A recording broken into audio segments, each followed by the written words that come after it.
Hello बच्चों, कैसे हैं आप सब लोग। तो मुझे आशा है कि बिल्कुल आप अच्छे होंगे, तंदुरुस्त होंगे, मस्त होंगे, ज़बरदस्त होंगे। और आज हम लोग बात करने वाले हैं कि नीट में किस तरह से 180 आउट ऑफ 180 मार्क्स लाए जाएं। तो इसके लिए स्ट्रेटजी पे हम लोग आज बात करेंगे, किस तरह से हम लोगों को पढ़ना चाहिए, किस तरह की बातों का हमें ध्यान रखना चाहिए और आखिर हमारी क्या स्ट्रेटजी हम लेके चलें जिससे हम नीट में फुल मार्क्स ला सकें। क्या सब फुल मार्क्स लाना आसान है? ला सकते हैं? अरे बिल्कुल ला सकते हैं। खुद देखिए कि हर साल आप देखिए नीट में बच्चे 720 आउट ऑफ 720 भी लेके आते हैं। तो फिजिक्स में पूरे मार्क्स लाना कोई बहुत बड़ी बात नहीं है, लेकिन वो ऐसे अपने आप भी नहीं आएंगे। उसके लिए हमें क्या करनी पड़ेगी? मेहनत करनी पड़ेगी। तो अगर आप मेहनत करने के लिए तैयार हैं तो बिल्कुल आप एक परफेक्ट वे में चलेंगे तो 99% श्योर है कि आपके 180 आउट ऑफ 180 मार्क्स आएंगे। देखो 100% की तो कोई भी गारंटी नहीं दे सकता, ठीक है ना। डॉक्टर भी जो है कोई भी छोटी भी बीमारी हो तो उसकी भी 100% गारंटी नहीं देगा, लेकिन हम एक एवरेज लेके चल सकते हैं कि जो चीज़ें बाकी लोग फॉलो करते हैं अगर उन चीज़ों को फॉलो करेंगे तो 100% जो है अपने रास्ते में अपनी मंजिल को हम जरूर से प्राप्त करेंगे। तो बच्चों, टारगेट जो हमारा है 180 मार्क्स लाने का, उसको आसानी से लाया जा सकता है। उसके लिए हमें कुछ बातों का ध्यान रखना पड़ेगा, जो क्या होंगी ज़रा देखिए ध्यान से। तो यहाँ पर आपको किस तरह से पढ़ना है, ये एक बहुत ही महत्वपूर्ण, बहुत ही इम्पोर्टेंट पार्ट होगा कि आपको मार्क्स कैसे लाने हैं। उसके लिए आपको सबसे पहले जब भी हम चीज़ों को पढ़ाएंगे, यहाँ पर जो आपकी क्लासेस होंगी उसमें आपको इस बात का ध्यान रखना है कि जब भी आपकी लाइव क्लासेस चलेगी, लाइव क्लासेस में आपको क्लास के बाद भले ही नोट्स मिल जाएंगे, उसके बाद भी आपको अपने शॉर्ट नोट्स ज़रूर बनाने हैं। क्या कहा मैंने? शॉर्ट नोट्स ज़रूर बनाने हैं। तो आपकी लाइव क्लासेस चलती रहेगी, लाइव क्लासेस, और लाइव क्लास में आपको शॉर्ट नोट्स क्लास के दौरान भी कुछ बनाना है और क्लास के बाद भी एनालिसिस करना है कि आज क्या पढ़ाया, क्या फॉर्मूला था, क्या इंपॉर्टेंट कॉन्सेप्ट था, क्या वो इंपॉर्टेंट लाइन थी जिससे बहुत सारे क्वेश्चन हो जाते हैं। तो वहाँ पर इंपॉर्टेंस आ जाता है सबसे पहले शॉर्ट नोट्स का। शॉर्ट नोट्स खुद के होते हैं, खुद के, सेल्फ के, ये किसी दूसरे के नहीं होते। किसी की कॉपी नहीं कर सकते हम शॉर्ट नोट्स को कि उसकी कॉपी कर लो या उसकी कॉपी कर लो। शॉर्ट नोट्स हमेशा खुद के होंगे, तो हमें खुद के अपने शॉर्ट नोट्स बनाने हैं। शॉर्ट नोट्स मैंने बता दिया, इंपॉर्टेंट फार्मूलाज, इंपॉर्टेंट लाइंस जो टीचर आपको लिखवाएंगे वो आपको उसमें लिखना होता है। उसके बाद हम आपको जो क्वेश्चंस देंगे यहाँ पर, तो उसमें आपको DPPs जो मिलेगी, डेली प्रैक्टिस प्रॉब्लम, उसमें DPP नंबर 1 ये एक बेसिक DPP होगी और इसमें बेसिक कॉन्सेप्चुअल क्वेश्चन होंगे जो आपके फार्मूलाज को और कॉन्सेप्ट को, बेसिक कॉन्सेप्ट को स्ट्रॉन्ग करेंगे। तो आपको इस बात का ध्यान रखना है कि आपको शॉर्ट नोट्स और DPP 1 तो करनी ही करनी है। अब हम बात करें कि नीट में ये तो भाई कॉमन चीज़ है, जो अभी मैंने आपको नहीं बताया कि नीट का पेपर कैसा आएगा, वो कैसा आ सकता है, वो चीज़ें हैं। ये अपन को बेसिक काम तो करना ही करना है।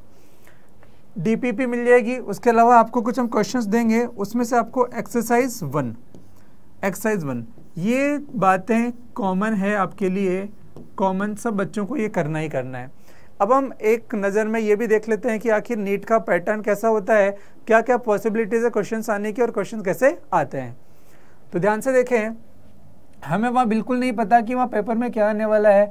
वहाँ पर इजी क्वेश्चन भी आ सकते हैं, वहाँ पर मीडियम क्वेश्चंस भी आ सकते हैं, मध्यम, मीडियम, और वहाँ पर टफ क्वेश्चन भी आ सकते हैं। पूरे इजी भी नहीं आएंगे, पूरे मीडियम भी नहीं आएंगे और पूरे टफ भी नहीं आएंगे, ये बात तो श्योर है।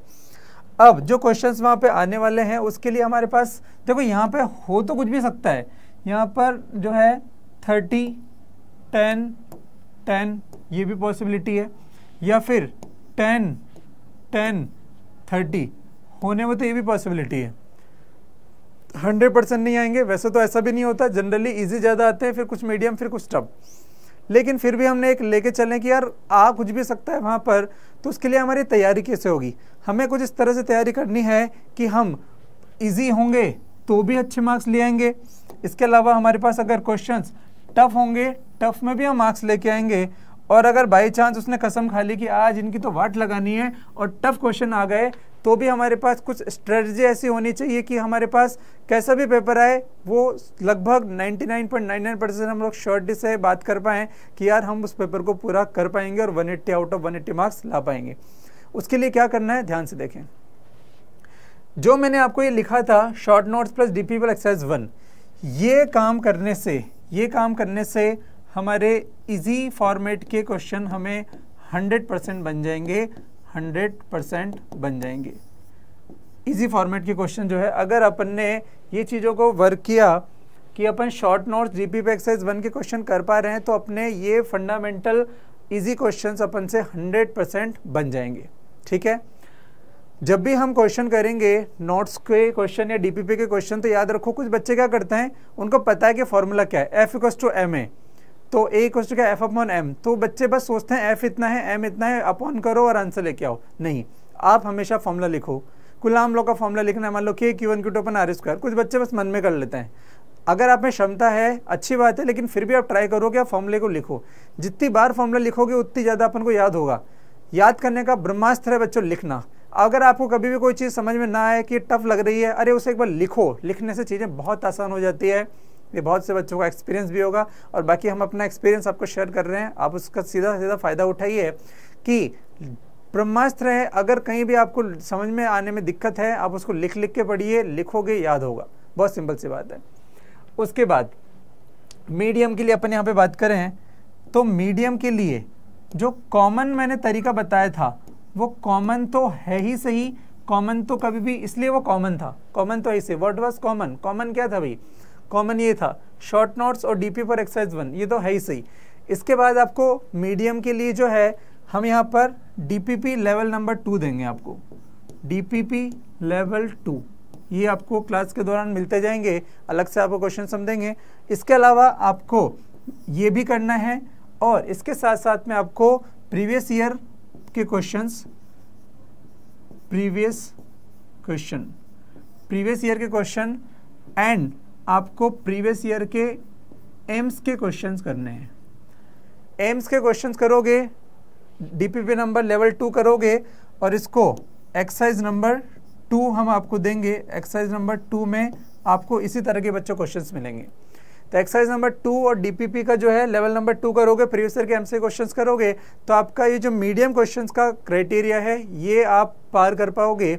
और ध्यान रखना, जब आप मीडियम पे आ जाओ, तो जब मीडियम पे पहुंच गए, तो ये जो कॉमन है वो आपको अलग से पढ़ने की ज़रूरत नहीं पड़नी चाहिए।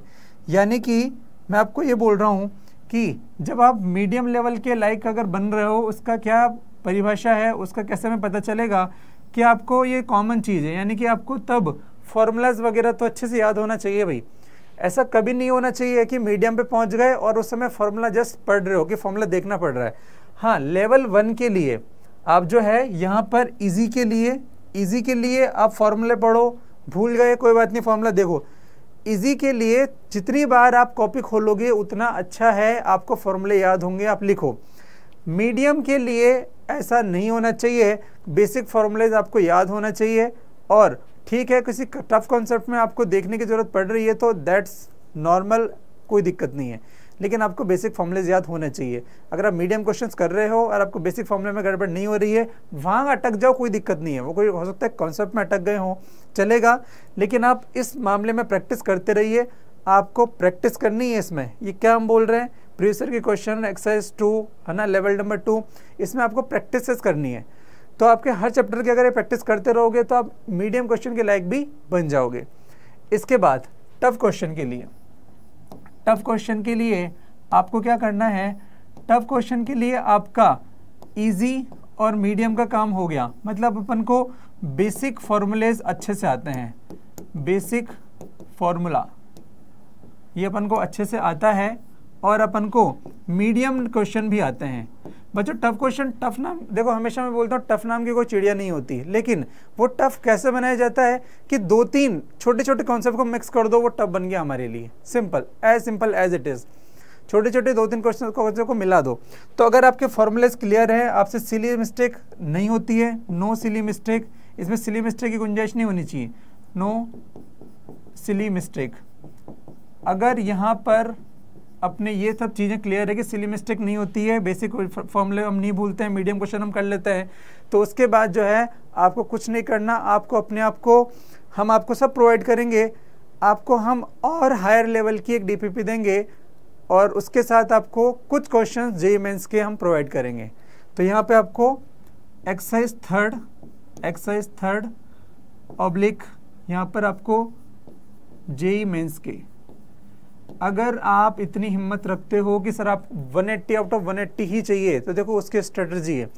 मैं आपको ऐसा नहीं बोल सकता कि भैया कोई दिक्कत नहीं एक्सरसाइज 1 कर लो 180 आ जाएंगे, नहीं, बिल्कुल नहीं। और एक नॉर्मल बच्चे का तो टारगेट जो है वो मैं मानता हूँ कि यही होता है कि बस सर हम सेलेक्ट हो जाएं, दैट्स गुड, सेलेक्ट होना भी बहुत बड़ी बात है। लेकिन अगर आपको 180 ही चाहिए तो उसके लिए भी तैयारी होती है, उसके लिए भी स्ट्रेटजी होती है। मैं ये नहीं कह रहा कि सब बच्चे कर पाएंगे, लेकिन जो करना चाहता है उसको ही करना है, ठीक है। तो उसको जेईई मेंस के लेवल के क्वेश्चंस हर चैप्टर के एटलीस्ट 50 से 100 क्वेश्चन उसको हर चैप्टर के करने हैं और एक्सरसाइज थर्ड हम देंगे आपको। वो अगर आप कर लोगे तो एग्जाम में कोई भी टफेस्ट क्वेश्चन आ जाए आप उसको अटेम्प्ट भी कर सकते हो, उसको सही भी कर सकते हो। इन सब बातों के अलावा कुछ कॉमन बातें आपको ध्यान रखनी है, ध्यान से देखो। कॉमन बातें और वो कॉमन बातें ये हैं कि हर चैप्टर से हर चैप्टर से आप मान लो एवरेज जो है 100 क्वेश्चन, जैसे हमने मान लिया कि 100 क्वेश्चन आपने प्रैक्टिस किए हर चैप्टर से, 100 इजी, 100 मीडियम, 100 टफ, तो आपको इनमें से कुछ क्वेश्चंस को स्टार मार्क करना है बाद में रिवाइजन करने के लिए। स्टार मार्क किसी क्वेश्चन में अच्छा है स्टार बना दो, डबल अच्छा है डबल स्टार बना दो, ट्रिपल अच्छा है तो ट्रिपल स्टार बना दो साहब। लेकिन आपको कोई ना कोई स्ट्रेटजी अपनानी पड़ेगी और स्टार मार्क्स करने पड़ेंगे।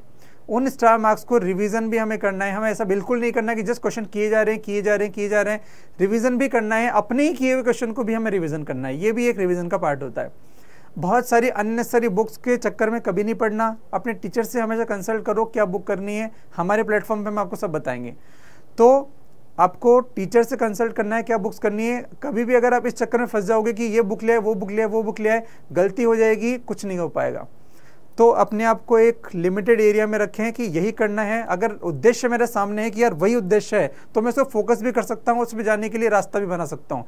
लेकिन मुझे पता ही नहीं करना क्या है तो ऐसा कुछ भी नहीं हो पाएगा, ठीक है। तो आप इन चीज़ों का ध्यान रखें और अगर आप हमारे प्लेटफॉर्म पे हमारे साथ बने रहेंगे तो हम आपको इन चीज़ों को कैसे करना है, कौन सी लेवल्स की बुक्स आपको क्वेश्चंस देने हैं, वो सब हमारा काम है, हम आपको देंगे, ठीक है। तो जो है आप आरंभ बैच के लिए जो अभी स्टार्ट हो गया है, चल रही है चीज़ें और बैचेस चल रहे हैं, उसमें अगर आप एनरोल होना चाहते हैं तो लिंक जो है सब डिस्क्रिप्शन में है, आप उसमें देख सकते हैं उसको। उसके साथ आपको हमारी फ्री क्लासेस जो है वो आगे जो भी क्लासेस होंगी, जो भी बैचेस होंगी, उन सब का एक्सेस आपको फ्री दिया जाएगा। ओल्ड ईयर्स का, पिछले सालों का जो भी मटेरियल्स है वो आपको फ्री में इसके साथ दिया जाएगा। और यहाँ पर लिंक जो है वो सब दिया हुआ है व्हाट्सएप पे, आप जो है लिंक डिस्क्रिप्शन में है, व्हाट्सएप नंबर है, उस पर आप कॉल कर सकते हो और जानकारी ले सकते हो कि ये सब कैसे होगा। और जो मैंने आपको स्ट्रेटजी बताई है आप उस स्ट्रेटजी पे काम करें। याद रखें न सिर्फ फिजिक्स में बल्कि नीट में भी 720 में से 720 मार्क्स लाना कोई बड़ी बात नहीं है। फिजिक्स में 180 आउट ऑफ 180 मार्क्स लाना कोई बड़ी बात नहीं है। विश्वास करें हर साल बहुत बच्चे लेके आते हैं, एक दो ही नहीं, 20 बच्चे 30 बच्चे, अरे बहुत बच्चे मार्क्स लाते हैं। तो आप भी उनमें से एक हो सकते हैं, बस ज़रूरत है डेडिकेशन के साथ पढ़ने की। तो विश्वास है कि आपको ये चीज़ों को समझ में आया होगा और इस चीज़ों पर वर्क करें, हमारे साथ जुड़ेंगे तो हम आपको और भी चीज़ें बताते रहेंगे कि एग्जैक्टली इसको करना कैसे है। और आई होप आपको ये चीज़ें समझ में आई होगी। Thank you very much.